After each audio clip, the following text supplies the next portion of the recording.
Celtic are on the brink of being crowned champions for the 4th year in a row. It could happen as early as tomorrow if things go our way. And despite missing out on the opportunity this week due to our last performance bad week, today was certainly a reminder of how good this Celtic team can be. Celtic 5, Kilmarnock 1. To quote a wise man, we haven't gone away, you know. Welcome back to the channel, welcome back to what I'm trying to make a brief match reaction today. It's time to take advantage of the remaining nice weather and early Saturday kickoff. I might get myself down the pub, have a couple down there, you know. So we're going to keep things brief today. Simply said, Celtic back to what looked like their best, certainly in the first half today anyway. A 5-1 win over Kilmarnock, who I thought would have made life very, very difficult for Celtic today. And I think it was maybe a message from Brendan Rodgers and these Celtic players that we're fine, we're okay, we don't need to drive ourselves into mass hysteria or panic. And it's something that I've been trying to urge throughout the week on the channel. It was something that I tried to urge this morning as I done a pre-match live stream. This is a very good Celtic team who are going to go through the ups and downs and the motions of a 38-game league season. You know, you have your wins and losses, and sometimes performances could get stale.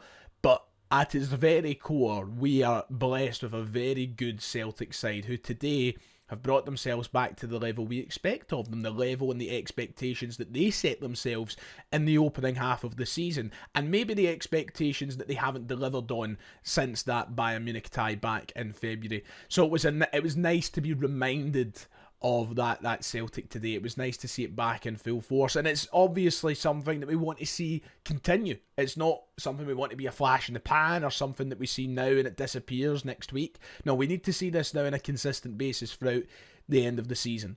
And with the split coming up, they're going to have many a big test. We're going to have to go to Ibrox. We're going to have to play Aberdeen, Hibs, Dundee United, potentially Hearts again. We don't quite know yet, but we're going to have big games. Semi-final against St Johnstone. So these are games we can't go hiding in. These are games that we've got to turn up and play the way we did today, because I'll say it loud and clear, and I mean it, despite what other people might think in other places of the country, this is by far and away the best team in the country. This is by far and away the best team that's been in this country for a while.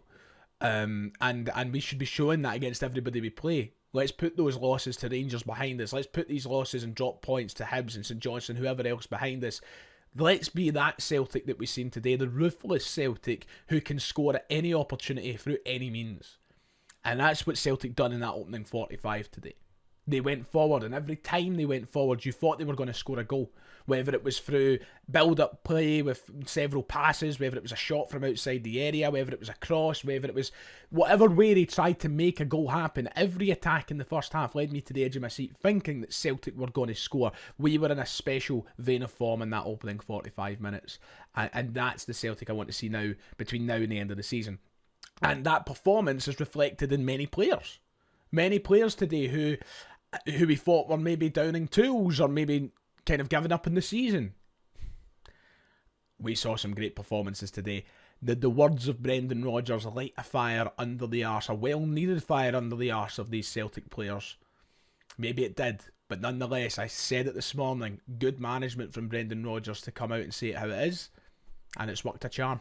There was obviously a big difference in the kind of ruthlessness of Celtic between the first and second half. We were much better in the first than we were in the second, and a lot of people might be a bit disheartened by that. Oh, I thought we were going to get 10 today or whatever. Was a 5 not good enough for you, is what I'll say first of all. But that's to be expected. Look, listen, it's all very well and good to sit here and say we want to see Celtic keep that up for the full 90 and go and score 10 goals, whatever, yada yada. But we have a huge game next week at Hampden, in which it's not worth risking the well-being of our players. You know, if we kept up the intensity that we had in the first half throughout the whole game, we know what games like this are like. How many times have we been here before where Celtic have been 4 or 5 up with a break, and we're all like, what could be 10 today, and then you get nothing in the second half. Happens all the time. Sometimes it's just because it's not worth it. It's better protecting your players, getting yourself in bubble wrap, keeping the muscles fit and ready to go rather than risking any form of injury. You don't want to see somebody pulling up. You don't want to force a Kilmarnock player into halving one of your stars and breaking their legs. you know, sometimes that's how you have to manage a game, and I thought we managed the game really, really well. Of course, you want to see as many goals as you can, and I would have loved to have seen Celtic take on the second half the way they did the first. But I think that was for a couple of reasons. Number one, everything I've just listed. But number two, Kilmarnock were forced to change things up a little bit when they were down 4-0 inside. Let me just double check. It's 24 minutes. You know, they were forced to change things up a wee bit. They were a lot more compact, defensive, and just trying to avoid an utter humiliation. So, you know, there's things that you've got to take into consideration in that part. And I hope nobody is in this. And the point of this whole segment of the video is I just don't want people down in the comments going, oh, it was the poor Celtic in the second half again. No, it wasn't. We controlled the game. We were brilliant. And Kilmarnock never had a bloody look in. Come on. So the first half, we were unbelievable. Just absolutely fantastic. That's the Celtic we know and love. And as I said, we were 4-0 up inside 25 minutes. We did score 5 goals in the first half. One was chopped off down to being offside.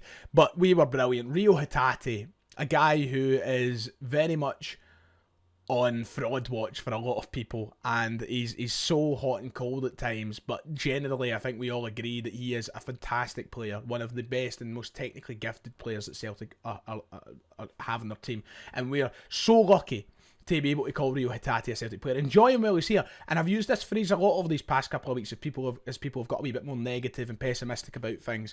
You don't know what you have until it's gone. And be careful what you wish for, because when Rio goes, Rio miss his quality, man. That first goal to open the scoring today is an absolute cracker.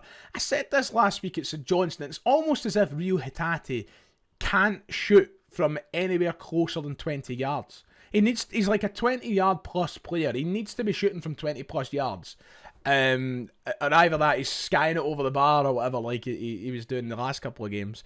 But the goal is fantastic, and he just had a generally brilliant game in the middle of the park. It was much more like the Rio Hatate that we've come to know and love.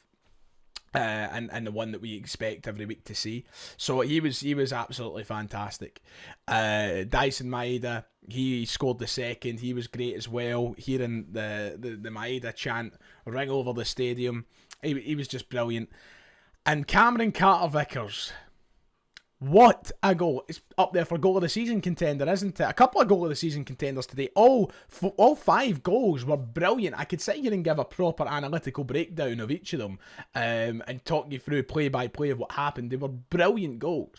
But Vickers, wow. So I wanted to talk about guys like Hatate and Vickers in particular here, especially Vickers, who the last couple of weeks has become one of those players that's came under fire for maybe not being himself, looking shaky, and wondering if he'll get back to his best.